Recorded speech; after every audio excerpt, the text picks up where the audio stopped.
Dear students, welcome to the new lecture of Applied Algebra 1. In the last lecture, we have discussed about the graphical representation and applications of lattices and Boolean algebra. तो हमने gates और इस तरह के हमने switches set kits तक हमने last class में कर लिया था. Now in this lecture, we are talking about some symbolic representation in terms of gates.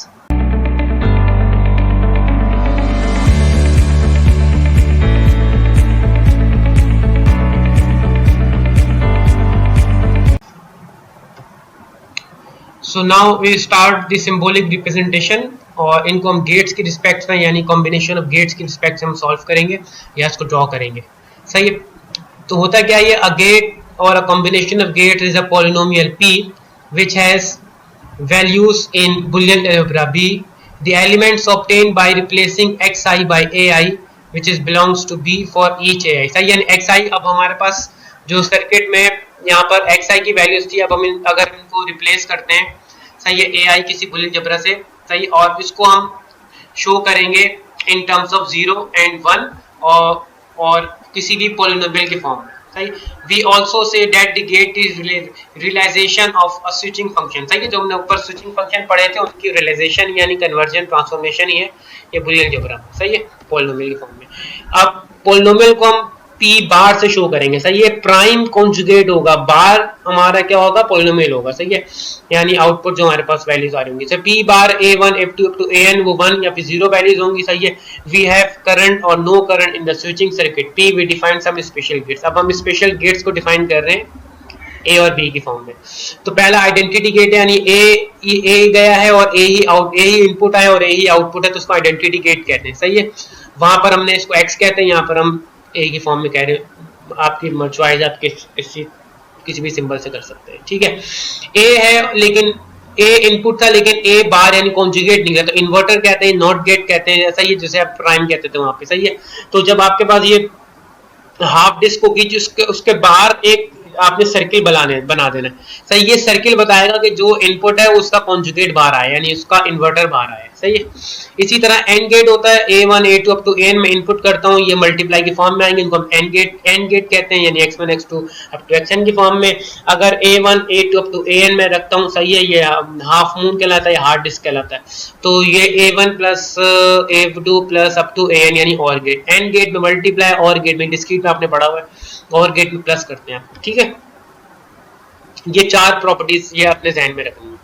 A briefer notation for the NOT gate is to draw a black disk immediately before and after one of the other gate to indicate an inverter. सही है. अभी जैसे मैंने आपको बताया यहाँ पर कि एक डॉट आपने लगा देना बिफोर एंड आफ्टर. यहाँ भी लग सकता है, यहाँ भी लग सकता है, वो कंडीशन में डिपेंड करता है. अब कैसे, अगर A1 और A2 इनपुट और डिस्क के बाहर है तो ये इन दोनों, सही है, इन दोनों का क्या होगा, ये इन्वर्टर होगा. अब ये हार्ड डिस्क है तो उसका मतलब एंड गेट है, मल्टीप्लाई होंगे ये. सही है. हाफ डिस्क में हाफ डिस्क के बाद एक डॉट लगा तो उसका मतलब a1 a2 मल्टीप्लाई होंगे और इन दोनों पर क्या होगा, इन्वर्टर लगा हुआ होगा यानी प्राइम लगा हुआ होगा. सही. इसी तरह a1 तो एज इट इज जा रहा है लेकिन a2 पहले इन्वर्ट हो रहा फिर जा रहा है, तो ये बिफोर, ये आफ्टर और ये बिफोर है, तो उसका मतलब ये होगा कि a1 तो एज इट इज रहेगा लेकिन a2 का जो आउटपुट होगा वो प्राइम में होगा. ठीक है. इन चीजों पे आपने थोड़ा गौर कर. कैसे, जैसे अब ये इनकी बात है. सही है. इसका मतलब है कि ये निगेशन होकर आ रहा होगा, कॉम्प्लीमेंट होकर आ रहा होगा. इन दोनों का मतलब ये है कि ये निगेशन होगा. सही है. लाइक शुड बी क्लियर, यानी इन दोनों में डिफरेंस का पता चल गया कि पहले अगर लगा होगा हमारे पास, सही है, और बाद में लगे होंगे तो उसका मतलब क्या है. ठीक है. तो ये इसका बाद का मतलब है कि इन दोनों के ऊपर प्राइम होगा और इसका मतलब सिंगल प्राइम होगा. सही है. इस तरह, यानी अगर ये बाद में लगा हुआ है तो दोनों के ऊपर लगा होगा प्राइम, और अगर इंडिविजुअल आपको कोई प्राइम चाहिए तो इंडिविजुअल के लिए आपने यहाँ पर लगाना है, यहाँ नहीं लगाना. यहाँ तो उसका मतलब होगा कि जो भी इनपुट किया उस पूरे इनपुट का कॉन्जुगेट ले लिया. सही है. अगर बाद में लगा दिया, पहले लगाने का मतलब होता है इंडिविजुअल. ठीक है. In propositional logic 3 polynomial x1 prime plus x2 इसको सबजंक्शन कहते हैं, x1 प्लस x2 प्राइम इसको पीयर्स ऑपरेशन कहते हैं, x1 x2 प्राइम इसको शेफर ऑपरेशन कहते हैं. ये एक नेम है, टर्म्स हैं पॉलिनोमियल्स की इन टर्म्स ऑफ स्विचिंग, इसको आप याद कर लें. ठीक है. इनको ये नाम से आते हैं आपके पास. अब इसको स्विचिंग को हम लेकर आते हैं बुलियन अलजेब्रा इन पॉलिनोमियल के फॉर्म में. अगर ये a यहाँ पर इनको बस a1 और a2 से रिप्लेस कर दिया, अब ये बनेगा कैसे, a1 का प्राइम A1 का प्राइम और A2, तो A1 का प्राइम का मतलब है कि यहाँ पहले इसका कॉन्जुगेट लगा होगा और प्लस आ रहा है तो उसका मतलब हाफ मून होगा, ये सही है। और A2 आपके पास एज इट इज आ जाएगा, A1 प्राइम और A2, यानी अब ये गिवन की फिगर आपने खुद बनाई है। इसी तरह A1 प्लस A2 का होल प्राइम है तो उसका मतलब बाहर लगा हुआ होगा। A1 और A2 मल्टीप्लाई हो रहा है तो हाफ डिस्क आएगा, और बाहर प्राइम लगा हुआ है तो बाहर आपके पास आएगा। तो ये एन गेट होगा, ये नॉर गेट होता है, ये सब जंक्शन गेट होता है। इनके नेम याद रखने आपने, इन्हीं में क्वेश्चन घूम कर आएगा। है आसान, लेकिन बस आपने ध्यान में रखना। ये एग्जांपल है, कंटेम्पल्स की बुक है, वही चैप्टर चल रहा है हमारे पास। तो symbolic representation of polynomial x1 prime x2 and whole conjugate plus x3, आपने इस तरह इसको ड्रॉ कर लिया, सही है। A1 A2 A3 की फॉर्म में, क्योंकि बड़ी इसमें कोई ऐसी चीज है जो नहीं आपके लिए हो। डिस्क्रीट मैथमेटिक्स जिसने पढ़ी और लाती पढ़ी होगी 401 और 403 कोर्स, उसमें ये सारी चीजें आपने की, ठीक है। इस तरह के हमने सर्किट बनाने होंगे। अब सर्किट गिवन है, इसका आउटपुट आपने बताना होगा। तो एक स्टूडेंट ने पूछा था कि आप आउटपुट कैसे बनाएंगे क्वीन मैकर्स के एल्गोरिथम को, तो आप बना के लें, भी क्लास में डिस्कस करेंगे। अगर मैंने ही बता दिया आपको तो फिर आप खुद कैसे करेंगे, ठीक है। पहले आप सब कुछ काम कर लें अपना, फिर जब हम फिजिकल क्लासेस में मिलेंगे तो वहाँ डिस्कस कर लेंगे, ठीक है। या आप व्हाट्सएप पे मुझे पिक्चर शेयर कर दें, मैं फिर देख लूंगा उसको, लेकिन बेहतर ये है कि आप पहले खुद करें, ठीक है। तो अब ये डायग्राम है, तो आपने इसका क्या बनाया, आउटपुट बनाया। इसी तरह एक ये डायग्राम, ये था, इसका आपने ये, तो ये फिगर्स आप बना लें। जितनी आप फिगर्स डिस्क्रीट की बुक से, इसकी बुक से बनाना सीखेंगे तो ये आपके लिए उतना ही फायदेमंद है, ठीक है। इसको आप देखेंगे सिंपली आउटपुट कैसे आया होगा, थोड़ा टिपिकल है, इसको जरा सॉल्व कीजिएगा। यानी इसका सबसे आसान तरीका ये कि हर एक के आउटपुट यहाँ लिख देंगे, यानी यहाँ पर क्या निकल कर आया होगा, यहाँ पर क्या निकल कर आया होगा, यहाँ पर क्या निकल कर आया होगा, यहाँ पर क्या जा रहा है। अच्छा, एक और चीज बता दूं कि ये A1 एक ही दफा आएगा, यानी A1 अगर यहाँ पर जरूरत है तो ये लूप यहाँ चला दिएगा, ठीक है। इसी तरह अगर ये नहीं कि A1 यहाँ पर आ रहे हैं, यहाँ भी A1 लिख रहे हैं, A2 यहाँ भी चाहिए, यहाँ भी चाहिए, तो A2, यानी एक ही दफा आते हैं, बस लूप चलाते हैं, इसमें से एक एक्सटेंशन निकाल के यहाँ ले जाते हैं, ठीक है। तो इन डायग्राम्स को अच्छी तरह कर लें, ठीक है। एक एग्जाम्पल हमने की थी क्लास में, 2⁻2⁻16 बुलियन फंक्शन हमने बनाए थे, ठीक है। उन बुलियन फंक्शंस का आप टेबल बना लें, सही है। ये उस तरह के टेबल्स हैं, सही है। इस तरह का कोई टेबल आपके पास बनेगा, ठीक है। जो हमने क्लास में जो 16 फंक्शन बनाए थे उनके आप टेबल बना लें, ठीक है। उन टेबल में से ये इस तरह के टेबल बनेंगे 16, ये वैल्यूज आएंगी आपके पास, सॉल्व हुई में आप देख लीजिएगा, ठीक है। पहले आप खुद बनाइएगा, फिर इससे मैच कीजिएगा।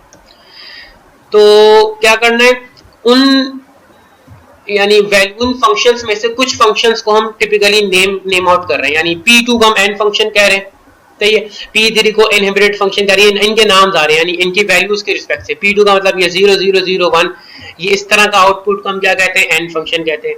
नॉर फंक्शन क्या होता है, P9 क्या होगा, ये होगा 1 0 0 0, सही है। इस तरह के फंक्शंस को, तो ये आपने फंक्शंस जो होंगे उनको नेम आउट कर लेना। एंड फंक्शन है, इनहिबिटेड, एंटीवैलेंस फंक्शन, और function, equivalence function, implication function, and function. ये फंक्शंस अगर आपको क्वेश्चन निकालने को आते हैं तो आपको ये फंक्शंस याद कर लेने। ये एग्जांपल में चाहे 4.18 का 1 पार्ट है, वहां पे ये फंक्शंस गिवन होंगे, इनको आपने प्लॉट किया हुआ है, ठीक है।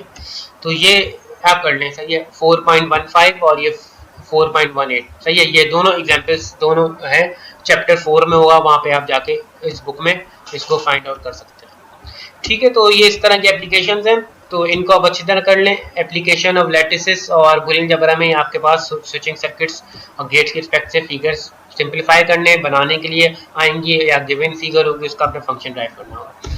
तो आते हैं असाइनमेंट पे। हम तुम्हारा पहला असाइनमेंट है, डिटरमाइन, ये आपने एक्सरसाइज सॉल्व करनी है। इसकी डिटरमाइन में सिंबॉलिक रिप्रेजेंटेशन, सिंबल्स बनाने हैं, इसके सिंबॉलिक डायग्राम बनानी है, डायग्राम गिवन है, इसका सर्किट यानी इसकी बुलियन में पॉलिनोमियल बनानी है, ठीक है। ये आपने इस तरह की कुछ एग्जांपल्स हैं, इनको आपने सॉल्व करना है। तो ये आपका असाइनमेंट है 7 तक, ये एक्सरसाइज आपने सॉल्व कर ली, ठीक है। ये आपका हो गया असाइनमेंट नंबर 1, ठीक है। तो ये आपका असाइनमेंट है, तो हम इसको यहीं तक रखते हैं, फिर नेक्स्ट लेक्चर में इंशाल्लाह मुलाकात होगी। तो आप क्या कर लें, आप अच्छी तरह क्वीन मैकलॉस के एल्गोरिथम कर लें, लैटिस थ्योरी का सेक्शन कर लें, बुलियन जबरा का सेक्शन कर लें, ये रिप्रेजेंटेशन सर्किट्स को सॉल्व करना, इनकी करना हमने सब देख लिया, एल्गोरिथम से सॉल्व कर लिया, सिंपलीफाई कर लिया, इसके सर्किट्स बनाने की, ये सारी चीज़ें आपके पास 2 सेक्शन में कवर होंगी, सही है। इंशाल्लाह नेक्स्ट सेक्शन में फिर हम कोडिंग थ्योरी स्टार्ट करेंगे, तो नेक्स्ट लेक्चर में इंशाल्लाह कोडिंग थ्योरी की तरफ मूव करेंगे। तब तक के लिए अल्लाह हाफ़िज़।